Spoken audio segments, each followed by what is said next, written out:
Dearest listeners, it is a truth universally acknowledged that society delights in nothing more than the fall of the virtuous and the redemption of the wicked, though it rarely permits either to occur with any measure of grace. Today, your humble chronicler brings you the most extraordinary tale of two souls cast out from polite society, whose supposed sins became their unexpected salvation. But let us not rush, for the best stories, like the finest Madeira, must be savored properly. But before we begin this scandalous tale of redemption through ruin, do remember to show your appreciation with a like if these chronicles bring you pleasure, and subscribe to ensure you never miss another delicious morsel of society's secrets. Ring that bell, gentle listeners, for Lady Ravenswood has many more tales to tell, each more thrilling than the last. The autumn of 1818 brought with it more than the usual chill to London's drawing rooms. In the modest but respectable residence at number 27 Wimpole Street, Miss Clarissa Worthington sat at her escritoire, her quill poised above yet another letter of application for a position as a governess. The room carried the melancholy scent of beeswax and aged paper, while the solitary tick of the long case clock in the empty corridor marked time like drops of water wearing away stone. At 28, she had long since passed the bloom of youth that society deemed essential for matrimony, though in truth, her descent into spinsterhood had been precipitated by far more than the mere passage of time. 3 years prior, Miss Worthington had possessed everything a young lady of gentle birth might reasonably expect: a modest dowry, pleasing countenance, accomplished mind, and prospects of a respectable match with Mr. George Hartley, a gentleman of comfortable means. The Ton had considered it a suitable, if unremarkable, alliance. How swiftly fortune could turn, as Clarissa had learned to her eternal cost. The incident that had destroyed her reputation occurred on what should have been an ordinary Thursday afternoon. She had been visiting her dear friend, Mrs. Adelaide Pemberton, when Adelaide's husband had returned unexpectedly from his club, deep in his cups and in a rage over some gambling loss. In his intoxicated state, Mr. Pemberton had made inappropriate advances toward Clarissa, which she had firmly rebuffed. Adelaide had entered the room at precisely the wrong moment, witnessing her husband's hands upon Clarissa's person as she struggled to free herself. What followed was a masterstroke of manipulation that would have impressed Machiavelli himself. Rather than confront her husband's inexcusable behavior, Adelaide had chosen to preserve her marriage by sacrificing her friend. Within hours, the story spreading through Mayfair's most exclusive salons was not of Mr. Pemberton's attempted assault, but of Miss Worthington's shameless attempt to seduce a married man. Adelaide's tears at Lady Jersey's soirée that very evening had been most convincing, and by the following morning, Clarissa found herself utterly ruined. The cruelty of the Ton was as swift as it was absolute. Invitations ceased to arrive. Former friends crossed the street to avoid her. Even the modiste who had fashioned her gowns for 5 years refused her custom. Mr. Hartley, displaying all the fortitude of a frightened hare, had withdrawn his suit without even requesting an explanation. Her parents, though privately believing in her innocence, had been unable to withstand the social pressure. They had retreated to their small estate in Devonshire, leaving Clarissa a modest income and the London townhouse. Though what use was a townhouse to a woman who could no longer show her face in society? For 3 years, she had lived as a ghost in her own life, venturing out only for necessities, always wearing a heavy veil, always walking quickly with eyes downcast. The cold that emanated from the window panes, even with fire crackling in the hearth, seemed to seep into her very bones. Or perhaps the chill came from within, from a heart that had learned to expect nothing but cruelty from the world. She had applied for numerous positions as a governess, but her reputation preceded her. Who would trust the education and moral guidance of their children to a woman accused of attempting to destroy a marriage? This particular morning brought a glimmer of hope, albeit from a most unexpected quarter. A letter had arrived from a Mr. Josiah Blackwood, a wealthy merchant recently returned from India, seeking a governess for his 3 daughters. The peculiar thing was that Mr. Blackwood had specifically requested someone with a complicated reputation, stating that he believed in redemption and second chances. It was irregular, to be certain, but Clarissa was hardly in a position to question good fortune, however suspicious its source. Meanwhile, across London, in the decidedly unfashionable district of Bloomsbury, Lord Edmund Blackthorne stood at the window of his study, observing the morning traffic with the detached air of a man who had learned to find the entire world somewhat absurd.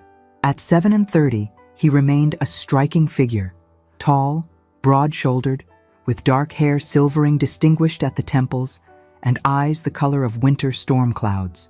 His features, once considered handsome enough to set debutantes aflutter, now bore the lines of a man who had weathered scandal and emerged, if not unscathed, then at least unbowed.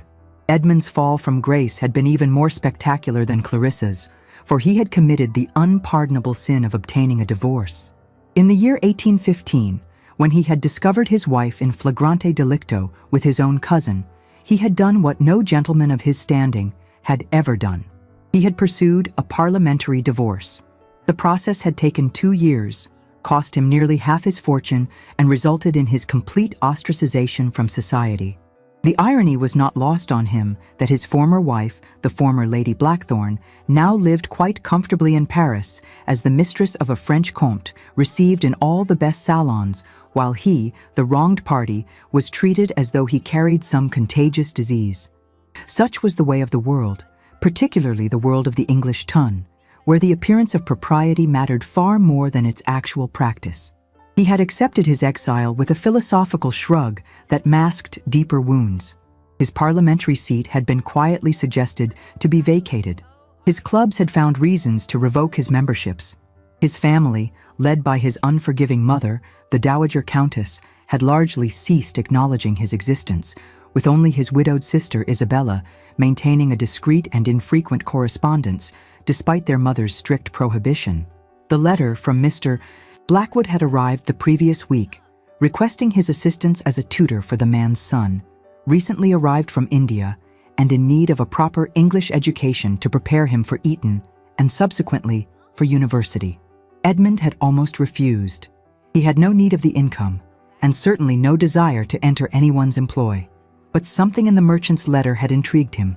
Blackwood had written with unusual frankness about assembling a household staff of exceptional individuals whom society had discarded for conventional reasons rather than true moral failings.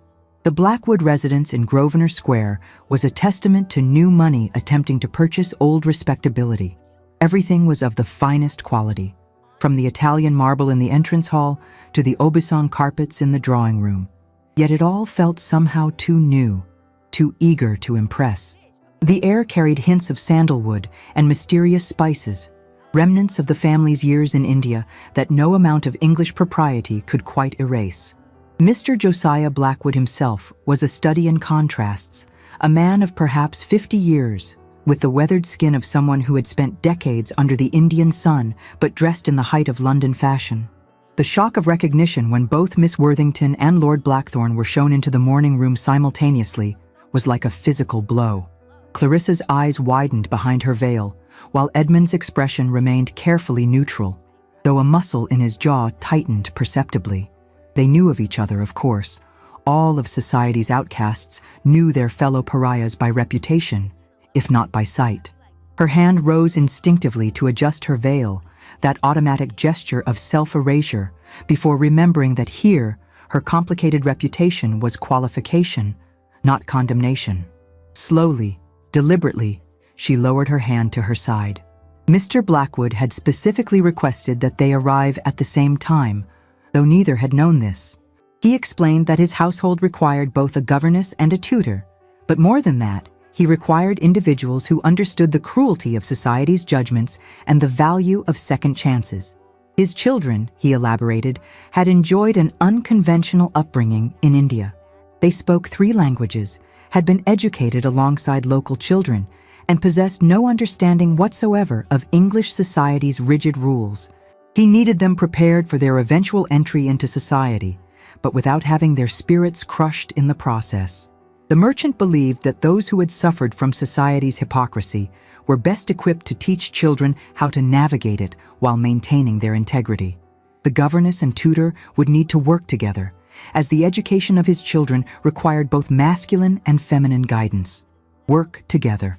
The words hung in the air like a challenge.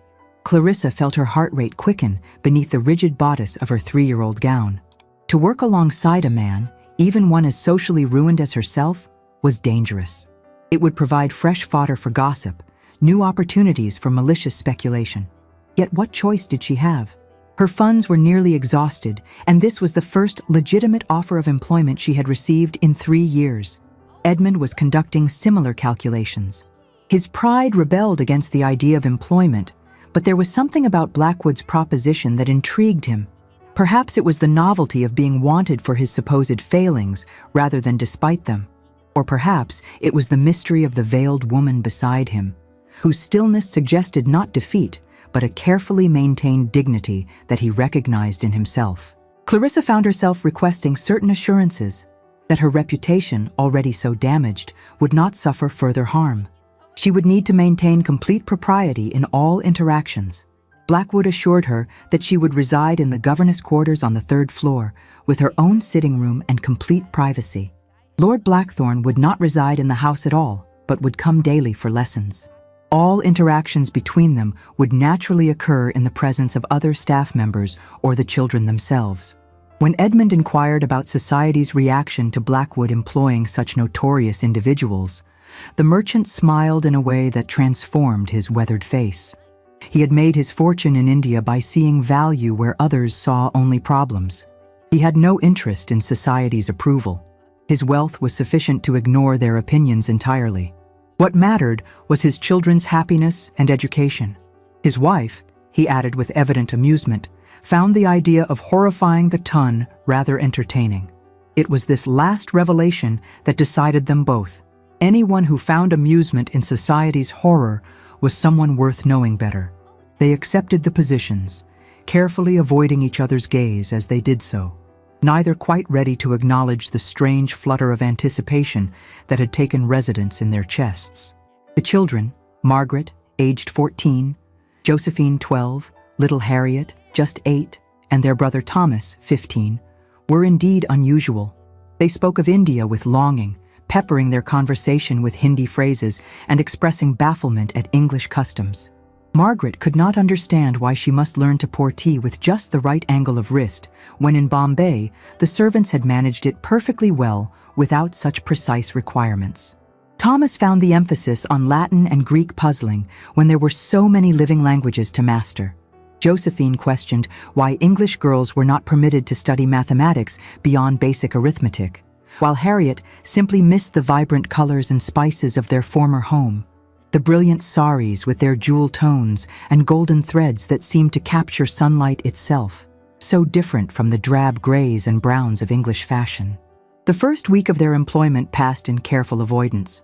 Clarissa would arrive in the schoolroom each morning to find Edmund's lessons from the previous afternoon neatly outlined on the slate, with detailed notes on each child's progress. She would leave similar notes for him, and in this way they conducted entire conversations without speaking a word. His handwriting, she noted, was bold and decisive, yet his observations about the children showed remarkable sensitivity. Her own notes, precise and thoughtful, revealed a mind that Edmund found increasingly intriguing. It was Thomas who inadvertently engineered their first real encounter. On a particularly wet Thursday afternoon, he had hidden himself away to avoid his Latin lesson, forcing both Edmund and Clarissa to search for him. They converged in the library, where Thomas could be heard sniffling behind a shelf of poetry volumes. For the first time, they truly looked at each other.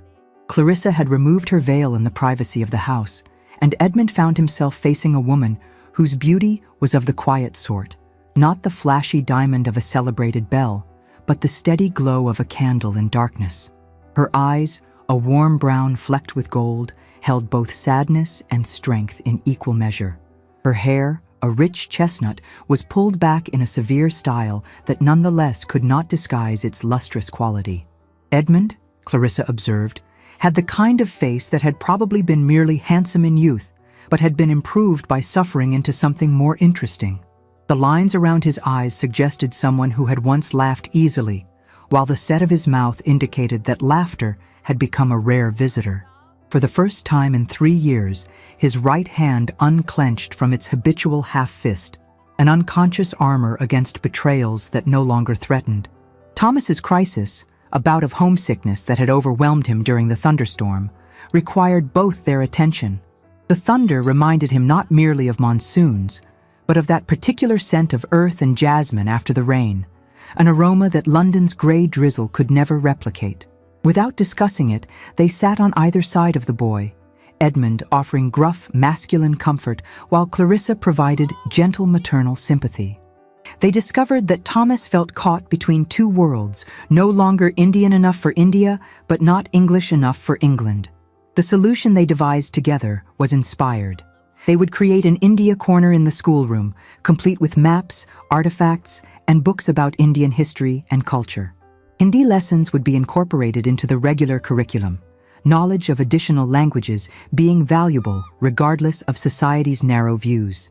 The other children, when told of the plan, responded with enthusiasm that transformed the household's atmosphere. Over the following weeks, their collaboration deepened. They began timing their arrivals to overlap, spending a quarter hour each day discussing the children's progress. These meetings, always conducted in the properly public space of the morning room with servants bustling about, became the highlight of their days. Edmund discovered that Clarissa possessed a wit as sharp as any satirist's, though she wielded it with such subtlety that one might miss it entirely if not paying attention. When discussing the absurdities of society's rules, her eyes would sparkle with suppressed mirth, and occasionally a small smile would escape her careful control. She had a talent for mimicry that had him struggling to maintain his composure when she subtly recreated the pompous mannerisms of various society matrons while ostensibly discussing the children's deportment lessons. Clarissa, in turn, found Edmund to be far more than the bitter divorcee of gossip. His mind was brilliant, his knowledge extensive, and his teaching methods innovative. He treated the children as intelligent beings capable of complex thought rather than empty vessels to be filled with rote learning. When discussing literature or history, his eyes would light with passion that transformed his stern features into something approaching boyishness. The children, with the uncanny perception of youth, noticed the subtle shift in atmosphere when their two instructors were together. Margaret observed how Miss Worthington's usually perfect posture became even more precise when Lord Blackthorne entered the room. Josephine noted that Lord Blackthorne's usually somber expression softened infinitesimally when Miss Worthington laughed, a rare sound, but one he seemed determined to elicit more frequently.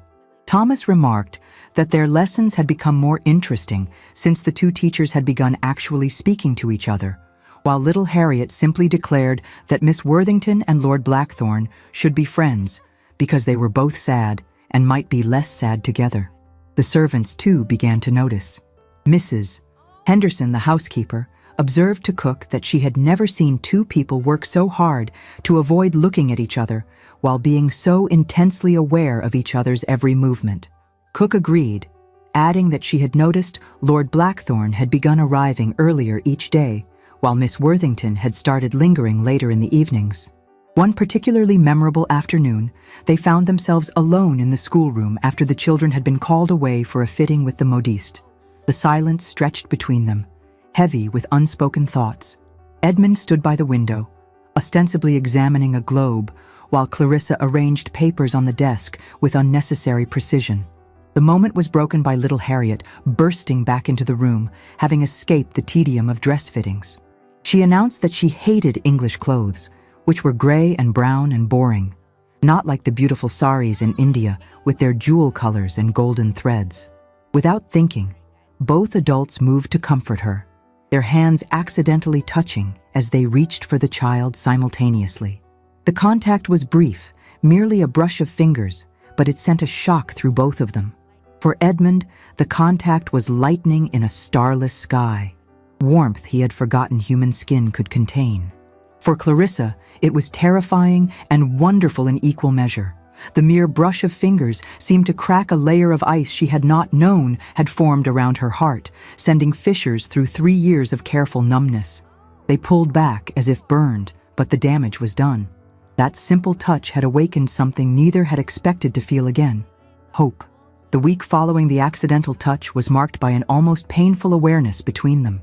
Edmund found himself studying the way Clarissa's fingers moved across the pages as she read, elegant and precise. Clarissa discovered herself listening for his footsteps in the hallway, her heart rate accelerating at the familiar rhythm of his stride. It was Mr. Blackwood himself who inadvertently pushed them closer together. He announced one evening that he would be hosting a small dinner party, not for society, but for his business associates and their families, people who cared more for commerce than bloodlines. He requested that both Clarissa and Edmund attend, not as employees but as guests, to help supervise the children who would be making their first foray into formal dining. The prospect terrified Clarissa. She had not attended any social function in 3 years. The thought of sitting at a dinner table, making conversation, pretending to be whole when she felt so irreparably broken, was almost more than she could bear. She attempted to decline, but Mr. Blackwood would not hear of it. He insisted that his children needed the support of familiar faces for their debut. On the night of the dinner, Clarissa stood before her mirror in the modest evening gown she had not worn since her disgrace. It was sadly out of fashion. Waistlines had dropped slightly in the intervening years, but it was clean and well-maintained. Her hands shook as she attempted to arrange her hair in something more elaborate than her usual severe style. A soft knock at her door interrupted her efforts. Mrs. Henderson entered with a box, explaining that Mrs. Blackwood had sent it up. Inside was an evening gown of deep burgundy silk, elegantly simple but clearly expensive, along with a set of garnets that would complement it perfectly. A note from Mrs. Blackwood expressed hope that Clarissa would accept these tokens of appreciation for her excellent work with the children. When Clarissa descended to the drawing room, she found Edmund already there, cutting an impressive figure in his evening clothes. He turned at her entrance, and the expression that crossed his face was one of such unguarded admiration that it took her breath away. For a moment, they simply looked at each other, two souls who had thought themselves beyond the reach of beauty, discovering they had been wrong. The dinner itself was less ordeal than expected. The guests were indeed merchants and their families, people who had made their own way in the world and had little patience for society's rigid hierarchies. They were interested in Clarissa's observations about education and Edmund's thoughts on classical literature. No one mentioned their scandals, though surely they must have known. The children performed admirably, with only minor mishaps. Margaret remembered to use the correct fork, though she did express bewilderment at the necessity of so many implements. Thomas managed to maintain proper dinner conversation, though he did launch into an enthusiastic description of tiger hunting that was perhaps not entirely appropriate for the fish course. Josephine charmed everyone with her knowledge of Indian textiles when the conversation turned to trade, while Harriet fell asleep in her soup, having exhausted herself with the effort of being proper. After dinner, while the men remained at table with their port and the ladies retired to the drawing room, Clarissa found herself in unexpected demand. The merchants' wives were intelligent women who had often been their husbands' partners in building their businesses. They were interested in her teaching methods, her observations about the children's adjustment to English life, and her thoughts on female education. One woman, Mrs. Grayson, whose husband imported tea, mentioned that she had heard of Clarissa's situation through her sister, who had been at school with Adelaide Pemberton. She expressed, with careful delicacy, that Adelaide had always been known for her jealous nature and her determination to keep her husband at any cost. The other ladies nodded knowingly, and Clarissa realized with a start that not everyone had believed the lies spread about her. Meanwhile, in the dining room, Edmund was experiencing a similar revelation. The merchant spoke to him not with the careful distance usually afforded to social pariahs, but with genuine interest and respect.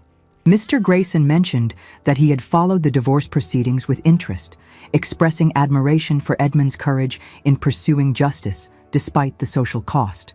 Another man, Mr. Palmer, who dealt in Indian cotton, mentioned that his own brother had been in a similar situation but had lacked the courage to act, condemning himself to a lifetime of misery. When the gentlemen rejoined the ladies, Edmund found Clarissa standing by the pianoforte, having been persuaded to play. Her fingers moved across the keys with a grace that spoke of years of practice. the melody a bittersweet piece that seemed to capture all the longing and loss of their shared experiences. He moved to stand beside the instrument, where he could watch her face as she played. The other guests gradually drifted into their own conversations, leaving them in a bubble of relative privacy. When she finished the piece, she looked up to find him watching her with an expression she could not quite read. Their eyes met, and in that moment, volumes were spoken without words. He saw in her not the ruined woman of gossip, but someone who had maintained grace under unbearable pressure. She saw in him not the scandalous divorcee, but a man who had chosen truth over comfortable lies. The understanding that passed between them was profound, two souls recognizing their match in suffering and strength. Their conversation was interrupted by Harriet, who had woken from her soup-induced slumber and come to find them. She climbed onto Clarissa's lap with the unconscious trust of childhood, declaring that she liked the music but preferred happy songs. As Clarissa began a livelier tune, Edmund found himself imagining, just for a moment, a different life, one where this could be his family, where Harriet could climb onto Clarissa's lap, not as her governess but as her mother, where he could stand beside the pianoforte, not as a fellow employee, but as a husband. The vision was so vivid, so achingly sweet, that it took his breath away. The weeks following the dinner party were marked by a new warmth between them. They began taking walks in the garden with the children, ostensibly for nature studies, but really for the pleasure of each other's company. Their conversations ranged from the philosophical to the practical, from discussions of Plato to debates about the best method for teaching arithmetic. One must observe, gentle listeners, that there is a particular cruelty in allowing hope to bloom in hearts that have learned to live without it. For hope, once awakened, demands to be fed, and what follows next would test our protagonists most sorely. It was during one of these walks that disaster struck. They had taken the children to Hyde Park, a daring expedition given their social status, but the children had begged so prettily that neither could refuse. The autumn day was glorious, with leaves painting the landscape in shades of gold and crimson. They were observing a family of swans on the Serpentine when a familiar voice called out. Clarissa turned to see Adelaide Pemberton approaching with a group of fashionable ladies, including the formidable Lady Jersey. The blood drained from Clarissa's face as she realized there was no escape. The children were scattered around them, and to flee would be to abandon them. Adelaide's approach was calculated cruelty. She expressed loud surprise at finding Miss Worthington in such a public place, having thought she had developed more discretion after her past indiscretions. Her gaze moved to Edmund with exaggerated shock, commenting that she had not realized Lord Blackthorne had sunk so low as to consort with women of questionable virtue. The children, sensing danger without understanding its source, moved closer to their teachers. Little Harriet took Clarissa's hand, while Thomas stood protectively near Edmund. It was Margaret who spoke up, with all the imperious confidence of 14 years, demanding to know who this unpleasant woman was and why she was speaking so rudely to their governess. Adelaide's smile was vicious as she informed the children that they should ask their governess about her past, about how she had attempted to seduce a married man, destroying a happy marriage in the process. She suggested that perhaps Lord Blackthorne could enlighten them about the dangers of trusting people who had proven themselves capable of such betrayal. Edmund's response was swift and cutting. He observed that he found it interesting that Adelaide spoke of betrayal when everyone knew her husband frequented certain establishments in Covent Garden. He mentioned that he had, in fact, been present at his club 3 years ago when Pemberton had bragged about his conquest of an unwilling lady, though he had been too drunk to remember her name clearly. The color drained from Adelaide's face as she realized the implications. Edmund continued, his voice carrying clearly across the park, stating that he had always wondered about the timing of certain rumors that emerged that very evening. How convenient that a story of attempted seduction should surface just as Mr. Pemberton's drunken boasts might have reached interested ears. Ah, dear listeners, if looks could burn, Hyde Park would have been reduced to ashes that autumn afternoon. For there is nothing the tongue despises more than having its own sordid secrets exposed beneath the unforgiving light of day. Lady Jersey, who had been watching with avid interest, suddenly developed an urgent need to visit the modiste. The other ladies followed suit, leaving Adelaide standing alone. She attempted one last attack, suggesting that Edmund and Clarissa deserved each other, two social outcasts playing at respectability. It was then that Mr. Blackwood appeared, having been alerted by a servant that his children had gone to the park. His timing was impeccable. He greeted Adelaide with icy politeness, mentioning that he had recently had interesting conversations with several gentlemen at his club about Mr. Pemberton's mounting gambling debts. He understood that certain creditors were becoming impatient. Perhaps Adelaide should concern herself with her own household rather than casting aspersions on others. Adelaide fled, but the damage was done. The children were upset and confused. Clarissa was shaking with a combination of humiliation and rage. Edmund's jaw was clenched so tightly it was a wonder his teeth did not crack.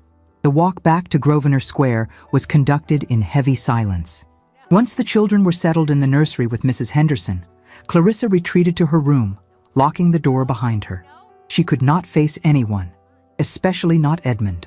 He had defended her, yes, but in doing so, he had linked their names together in a way that would only fuel further gossip. By tomorrow, the Tun would be buzzing with tales of the divorced lord and the ruined governess conducting scandalous walks in Hyde Park. Edmund, meanwhile, was in Mr. Blackwood's study, offering his resignation. He explained that his presence had made the situation worse, that his reputation combined with Clarissa's would only bring further scandal upon the household. Blackwood refused the resignation, but Edmund insisted that something must be done to protect Clarissa from further attacks. What neither of them knew was that Adelaide Pemberton, in her fury and humiliation, had already begun spreading new poison. By evening, the story circulating through Mayfair's drawing rooms was that Lord Blackthorne and Miss Worthington were conducting an affair under Mr. Blackwood's very roof, corrupting innocent children with their immoral example. The morning following the Hyde Park incident brought a series of rapid developments. First came a note from Mrs. Blackwood's sister, warning that the scandal had exploded beyond all proportion. Several society matrons were threatening to have Mr. Blackwood blackballed from his clubs if he did not immediately dismiss both the governess and tutor. Clarissa appeared at breakfast pale but composed, announcing her intention to resign immediately. She could not, she stated firmly, allow the children or the Blackwood family to suffer for her presence. She had already begun packing her few belongings. Edmund arrived to find the household in uproar. The children were in tears, begging Clarissa not to leave. Mrs. Blackwood was attempting to reason with her, while Mr. Blackwood stood by looking thunderous. Edmund's arrival only heightened the chaos, as Clarissa took one look at him and fled to her room. What followed was a council of war in Blackwood's study. The merchant was not a man to be bullied by society, but he recognized the genuine distress of both his employees. Edmund proposed a solution that shocked even himself as he heard the words leave his mouth. He would marry Miss Worthington. The statement was met with stunned silence. Edmund continued, explaining his reasoning with the logical precision that had once made him formidable in Parliament. Marriage would provide Clarissa with the protection of his name and title. Yes, he was divorced, but he was still Lord Blackthorne, still possessed of considerable wealth and property. As his wife, she would be beyond the reach of women like Adelaide Pemberton. Moreover, it would silence the current rumors about impropriety in the Blackwood household. Mr. Blackwood pointed out the obvious flaw. Such a marriage would condemn them both to complete social exile. Edmund's bitter laugh conveyed his opinion of society's worth. He had already lost everything that mattered to society. But in the past months, working with the children, building something meaningful with his life, and yes, coming to know Miss Worthington, he had found something worth preserving.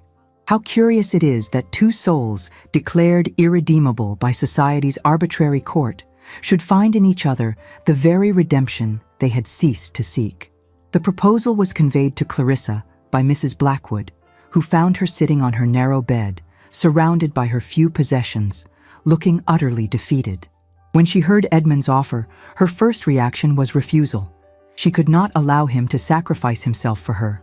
He had already suffered enough. Mrs. Blackwood, a woman of considerable perception, asked gently if Clarissa's refusal was truly about Edmund's sacrifice, or if perhaps she was afraid of something else. The question hung in the air until Clarissa finally admitted the truth. She had come to care for Lord Blackthorne far more than was appropriate. To marry him knowing he acted from duty rather than affection would be a torture she could not endure. It was then that little Harriet, who had been hiding behind the door, burst into the room. Through her tears, she announced that Lord Blackthorne did love Miss Worthington. She knew because he looked at her the way Papa looked at Mama when he thought no one was watching. And Miss Worthington loved him back because she smiled her real smile only when he was there. The child's innocent observations catalyzed a series of revelations. Mrs. Blackwood fetched Edmund, and for the first time, they were left alone together, really alone, in the small sitting room off the nursery. The conversation that followed was halting, painful, but ultimately healing. Edmund admitted that his offer, while couched in practical terms, had sprung from deeper feelings he had been trying to deny. The past months had shown him that his capacity for love had not been destroyed by his former wife's betrayal, merely dormant, waiting for someone worthy of trust.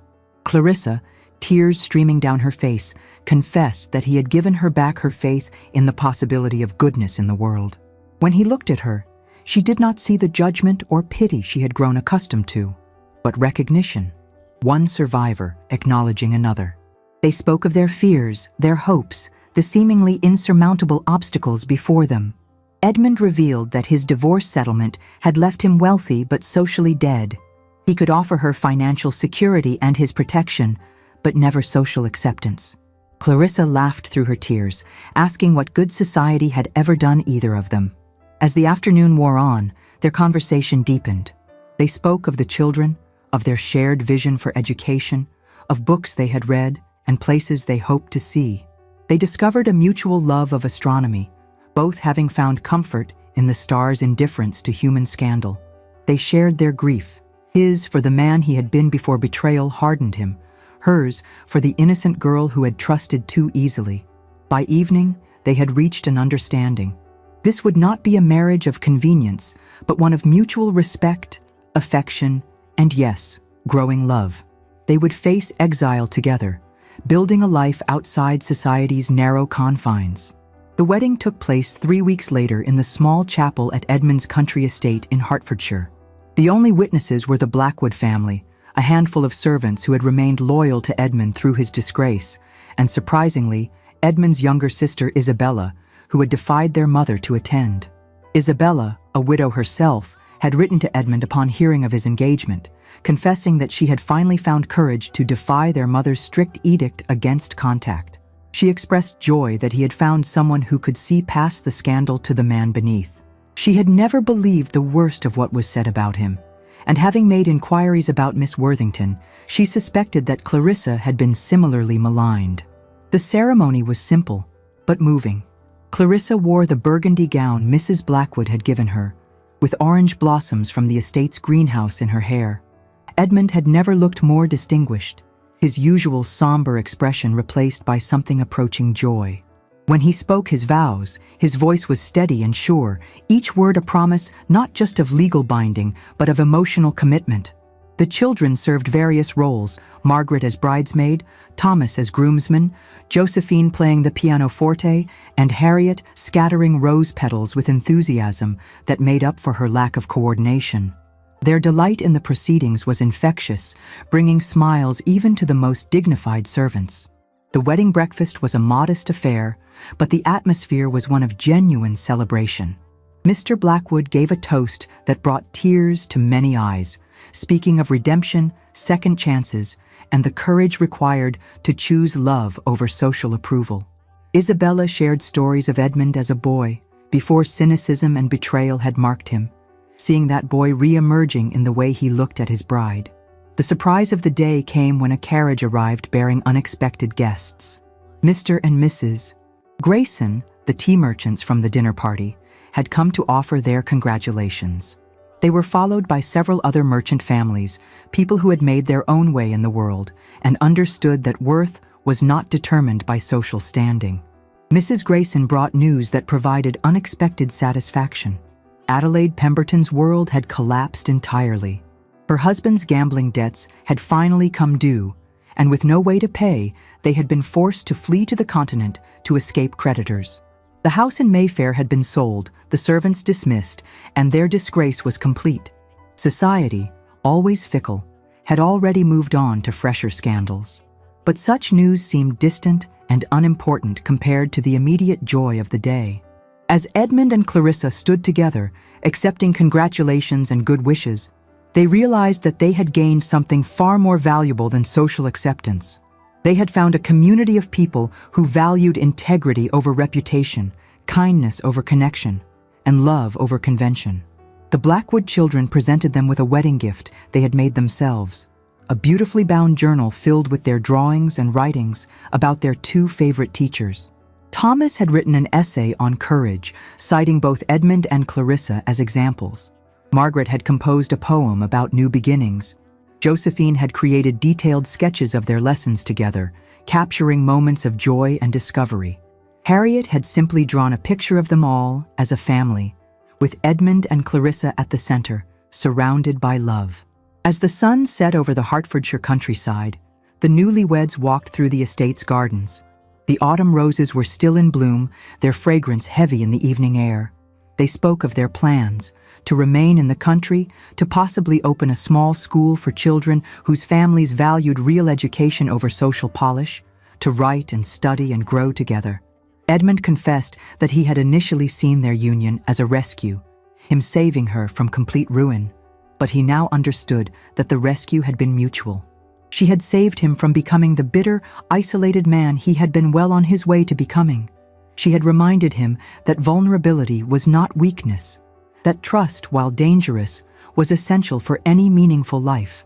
Clarissa shared that she had thought herself broken beyond repair, that the scandal had stripped away everything of value about her. But through his eyes, she had learned to see herself differently, not as a ruined woman, but as a survivor, someone who had maintained her integrity despite overwhelming pressure to succumb to bitterness or despair. They spoke of the irony that society's cruelty had ultimately brought them together. Had they both remained within the Tun's good graces, they would likely never have met, or if they had, would have passed each other by without recognition. It had taken their mutual exile to strip away the superficial and reveal what truly mattered. As stars began to appear in the darkening sky, they stood together in comfortable silence. They had no illusions about the challenges ahead. Society would never forgive them. There would be those who whispered behind their backs for the rest of their lives. Their children, when they came, would bear the burden of their parents' supposed sins. But they would face it all together, and in that togetherness, they found strength. They had learned that reputation was a prison, but love was freedom. They had discovered that two people, both declared irredeemable by society, could redeem each other through patience, understanding, and genuine affection. The story of Lord and Lady Blackthorn, for Clarissa had taken his name with pride rather than shame, became something of a legend in certain circles. Not in the ballrooms of Mayfair or the exclusive clubs of St. James's, but in the drawing rooms of merchants' wives, in the studies of scholars who valued learning over lineage, in the homes of those who had also found society's judgments wanting. They did indeed open their school, which became known for producing students who could think as well as they could dance, who valued character over connection, and who understood that true worth had nothing to do with the circumstances of one's birth or the whispers of gossips. The Blackwood children remained frequent visitors, considering Edmund and Clarissa as dear as any aunt and uncle. Thomas pursued his studies at the University of Edinburgh, where intellectual merit mattered more than Anglican orthodoxy, and his unconventional education served him brilliantly. Margaret married for love rather than position, choosing a botanist whose passion for science matched her own. Josephine became a renowned artist, traveling the world and sending back paintings of her adventures. And Harriet, dear little Harriet, who had seen love where adults had tried to hide it, became a writer, penning novels about women who defied convention and found happiness on their own terms. Edmund and Clarissa had 3 children of their own, 2 boys and a girl, who grew up understanding that family was defined not by blood or social standing, but by love, loyalty, and the courage to stand by one's convictions. They were taught that scandal was temporary, but integrity was permanent, that society's approval was worthless if it came at the cost of one's soul. Years later, when their hair had turned gray and their faces bore the lines of laughter rather than sorrow, Edmund and Clarissa would sit in their garden, watching their grandchildren play, and marvel at the strange paths life could take. They had been branded with scandal, marked as outcasts, declared unfit for decent society. Yet they had built a life richer than anything society could have offered them.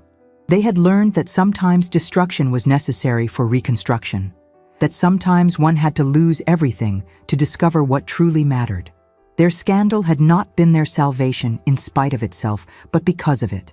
It had stripped away pretense, shattered false friendships, and revealed the truth of their own hearts. And so another tale of hearts united reaches its blessed conclusion. Love, it seems, finds a way even through the strictest conventions of proper society. In the end, it was not society that judged them, but they who judged society and found it wanting. They chose each other, chose love, chose truth, and in doing so, discovered that redemption comes not from the approval of others, but from the courage to approve of oneself. The Tun continued its dance of propriety and scandal, its endless cycle of rules and rebellion. But Edmund and Clarissa had stepped outside that dance, finding their own rhythm, their own music, their own meaning. They had been called sinners, outcasts, pariahs, but they called themselves something else entirely, happy. And in a world where happiness was often sacrificed on the altar of propriety, that was perhaps the greatest scandal of all, and their greatest triumph.